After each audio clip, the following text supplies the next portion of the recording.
concerns over his treatment of women and use of alcohol. In a new exclusive interview with Meet the Press moderator Kristen Welker, Trump said Pete Hegseth is, quote, doing well now, and claims Hegseth has fantastic support from Republican senators. NBC News reports otherwise, saying as many as 6 Republican senators are uncomfortable supporting Hegseth. While the accusations against Hegseth are alarming, there's also the fact that he lacks the professional experience needed to lead America's largest government agency. It's a small point. With his picks, Trump is showing us how he will govern. Loyalty over competence. Unqualified people with serious baggage, handpicked to carry out very serious jobs. Joining us now, Msnbc political analyst Juanita Tolliver. Her new book, A More Perfect Party, The Night Shirley Chisholm and Diane Carroll Reshaped Politics, is out on January 14th. We're excited about that.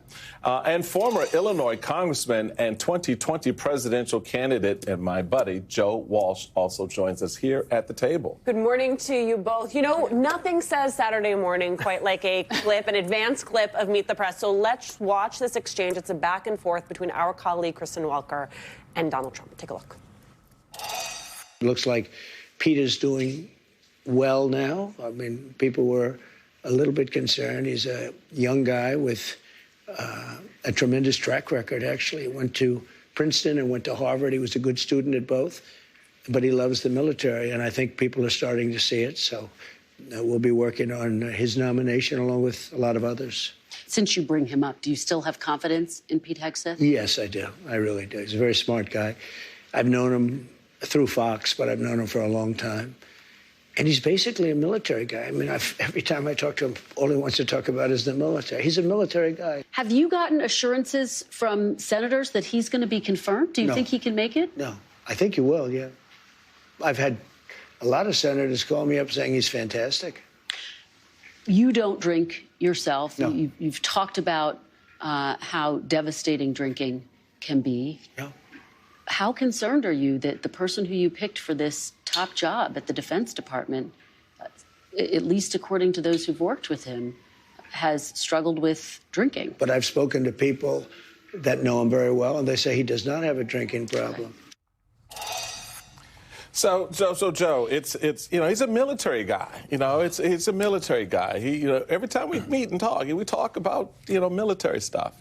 That's all a lie. Yes. Donald Trump doesn't even really know anything about this guy besides what he sees on Fox News. That's the attractive point for him. Besides the fact that he's a pretty face. Let's cut to the chase because it is Saturday morning.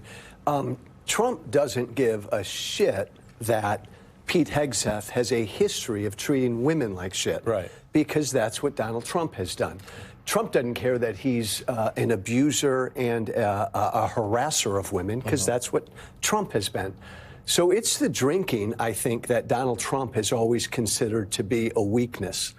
But we were talking earlier, Michael, I don't think Trump wants to take another hit. He lost Gates. Right. I don't think his ego wants him to lose another cabinet pick. I just want to be clear. This is a huge job. When you're talking about the Department of Defense, you're talking about the largest government agency. You're talking about an $841.4 billion budget.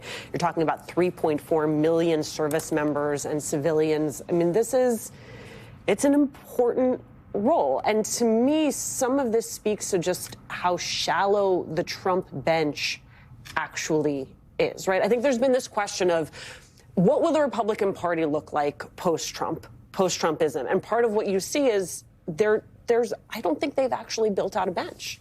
Well, the only counter to building out a bench I have is that Donald Trump has called other people potentially for this job, including the governor of Florida, right? Yeah. That's the other reality here that I'm sure Hegseth heard and didn't feel too good or confident about. I think when we talk about the size of this agency, the purview of responsibility, Hegseth doesn't have anything substantive to offer in this role. The other thing is the reality of what his nomination reflects to service members who are required to operate and exist at a standard that does not include harm against women, that doesn't include alcoholism. I'm the daughter and granddaughter of veterans. And so that expectation when you take that oath, when you are active duty service member to operate, they're going to look at him and say, well, if he's doing it, why am I being held to a different standard? I think there's so many different things in play here about what he reflects as a potential leader of this agency. And so I love that